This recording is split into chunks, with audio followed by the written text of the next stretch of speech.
Les joueurs de la loterie nationale sont de grands rêveurs. Si je gagne au loto, j'exposerai mes photos à New York. J'emmène ma fille aux Galeries Lafayette et elle achète ce qu'elle veut. Je vais visiter le Machu Picchu et je fais un tour dans l'Amérique du Sud. Je les investis pour qu'ils continuent à faire des petits. Et c'est parce que vous rêvez que nous pouvons aider diverses bonnes causes à avancer, comme Casa Vesta à Forêt. Bonjour Hélène. Bonjour Océan. Ça va? Oui, très bien et toi? Bienvenue. Bien, merci de m'accueillir, mais dis-moi, où sommes-nous en fait concrètement?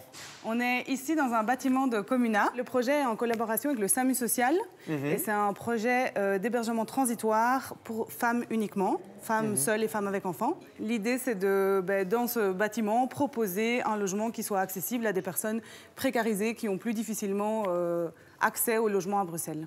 Comuna met donc à disposition des infrastructures pour plusieurs projets, c'est ça?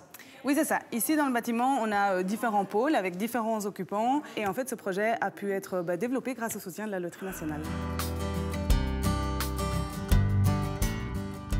Donc, quand les femmes arrivent ici, elles reçoivent toutes un espace qui leur est privatif. Ça, c'est vraiment une différence avec l'hébergement d'urgence. Donc, elles ont une chambre qui est pour elles, avec une clé. Ça paraît peut-être particulier, mais pouvoir être chez elles aussi dans leur chambre. Son cocon, son intimité et son espace aussi un peu sécurisant. La majorité de nos femmes viennent de nos centres d'hébergement d'urgence.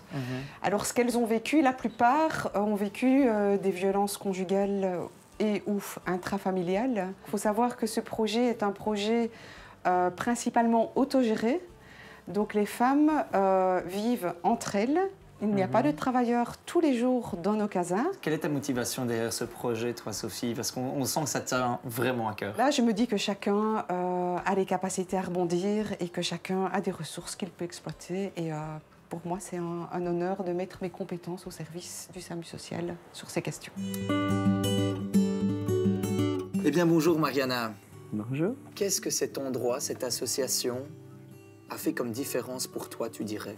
Ils m'ont donné, par exemple, les droits, n'est-ce pas? De pouvoir chercher un travail, être en règle. Ça veut dire, j'ai mis une adresse que je ne pouvais pas mettre. Parce que je ne peux pas pénaliser ma fille pendant que moi, je ne travaille pas. Et je trouve ça que ce n'est pas, c'est pas normal. C'est pas normal parce qu'au moins, si je travaillais, on pouvait couper l'allocation de ses enfants. Mais quand je ne travaille pas, je n'ai aucun revenu. Mais en 2018, quand j'avais mis l'adresse chez elle, on n'a pas coupé. Mais comme les lois changent, c'est ce qui a fait que... Donc, moi, je trouve,